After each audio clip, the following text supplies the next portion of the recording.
श्रीमद् भागवत महापुराण कथा एकादश स्कंद द्वादश अध्याय।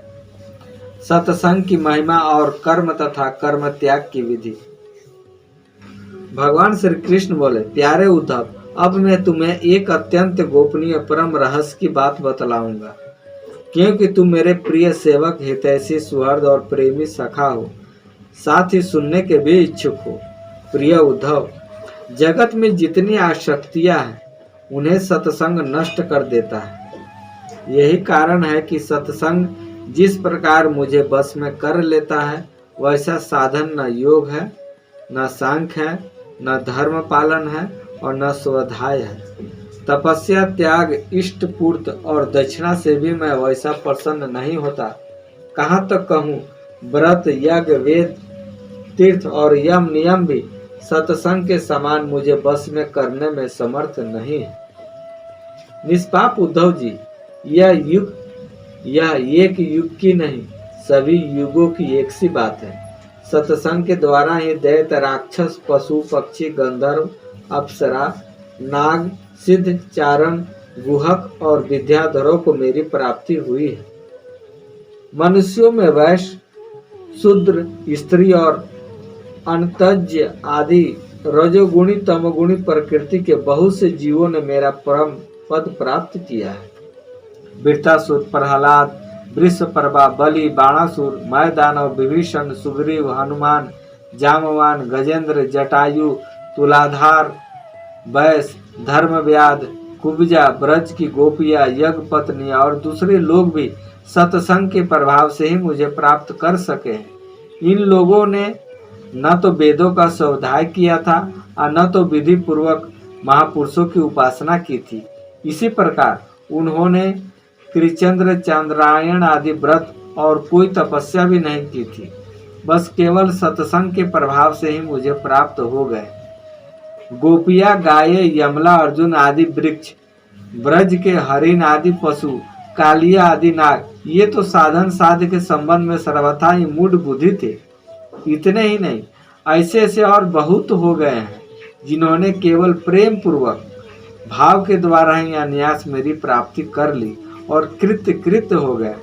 उद्धव, बड़े बड़े प्रयत्नशील साधक योग, सांख्य, दान, व्रत, तपस्या, यज्ञ, श्रुतियों की व्याख्या, स्वाध्याय और संन्यास आदि साधनों के द्वारा मुझे नहीं प्राप्त कर सकते, परंतु सत्संग के द्वारा ही मैं अत्यंत सुलभ हो जाता हूँ। उद्धव, जिस समय अक्रूर जी भैया बलराम जी के साथ मुझे ब्रज से मथुरा ले आए, उस समय गोपियों का हृदय गाढ़ प्रेम के कारण मेरे अनुराग के रंग में रंगा हुआ था।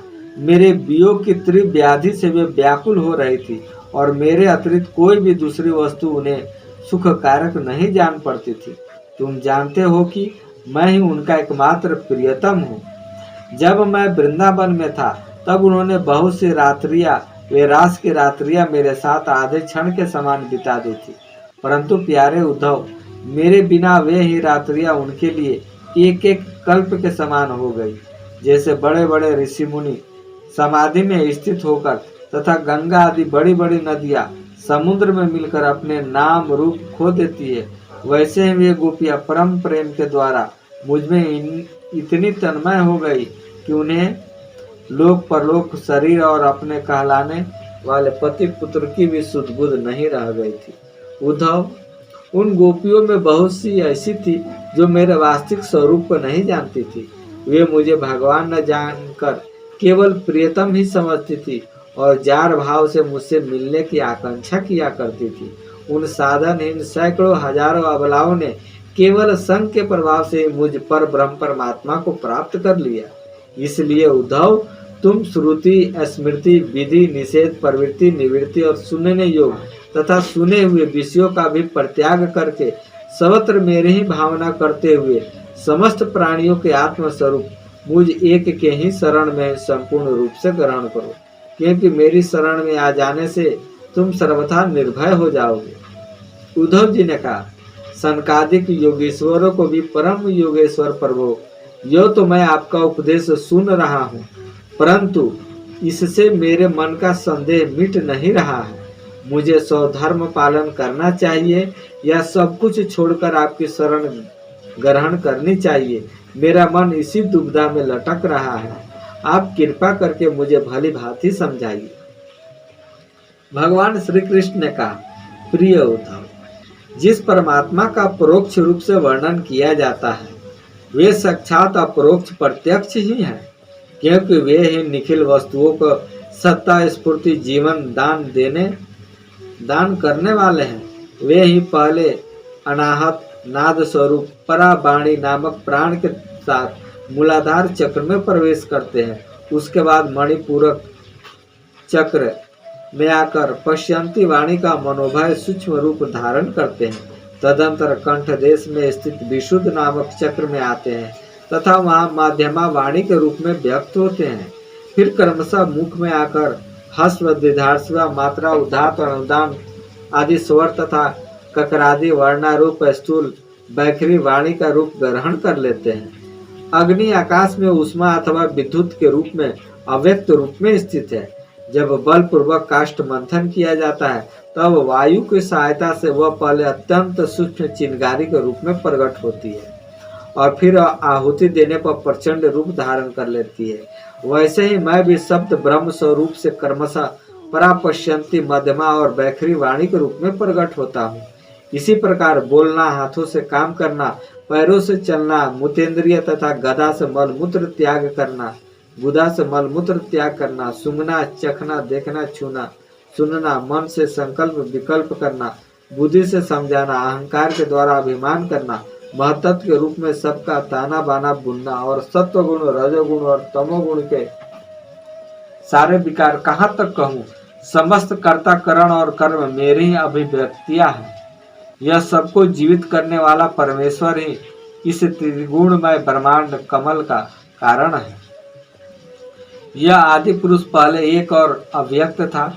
जैसे उपजाऊ खेत में बोया हुआ बीज शाखा पत्र पुष्पादि अनेक रूप धारण कर लेता है, वैसे ही काल गति से माया का आश्रय लेकर शक्ति विभाजन के द्वारा परमेश्वर ही अनेक रूपों में प्रतीत होने लगता है।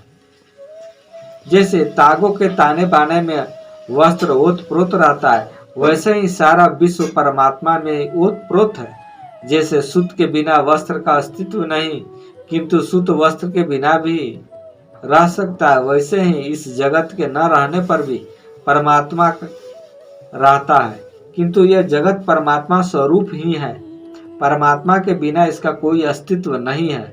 यह संसार वृक्ष अनादि और प्रवाह रूप से नित्य है, इसका स्वरूप ही है।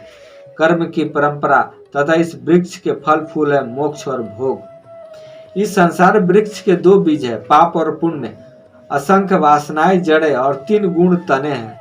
5 भूत इसकी मोटी मोटी प्रधान शाखाएं हैं और शब्द आदि 5 विषय रस है। 11 इंद्रिया शाखा तथा जीव और ईश्वर 2 पक्षी इसमें घोंसला बनाकर निवास करते हैं। इस वृक्ष में वात पित्त और कफ रूप 3 पहर की छाल है। इसमें 2 तरह के फल लगते हैं, सुख और दुख। यह विशाल वृक्ष सूर्यमंडल तक फैला हुआ है। इस सूर्यमंडल का भेदन कर जाने वाले मुक्त पुरुष फिर संसार चक्र में नहीं पड़ते। जो गृहस्थ शब्द रूप रस आदि विषयों में फंसे हुए हैं, वे कामनाओं से भरे हुए होने के कारण गिद्ध के समान हैं। वे इस वृक्ष का दुख रूप फल भोगते हैं, क्योंकि वे अनेक प्रकार के कर्मों के फल बंधन में फंसे रहते हैं। जो अरण्यवासी परमहंस विषयों से विरक्त है, वे इस वृक्ष के राजहंस के समान हैं। वे इसका सुख रूप फल भोगते हैं। प्रिय उद्धव, वास्तव में मैं एक ही हूँ। यह मेरा जो अनेकों प्रकार का रूप है, यह तो केवल मायामय है। जो इस बात को गुरुओं से समझ लेता है, वही वास्तव में समस्त वेदों का रहस्य जानता है। अतः उद्धव, तुम इस प्रकार गुरुदेव की उपासना रूप अनन्य भक्ति के द्वारा अपने ज्ञान की कुल्हाड़ी के तीखी कर लो और उसके द्वारा धैर्य और सावधानी से जीव भाव को काट डालो। फिर परमात्मा स्वरूप होकर उस वृत्ति रूप अस्त्रों को भी छोड़ दो और अपने अखंड एक स्वरूप में स्थित हो जाओ। शेष अगले अंक में। राधे राधे।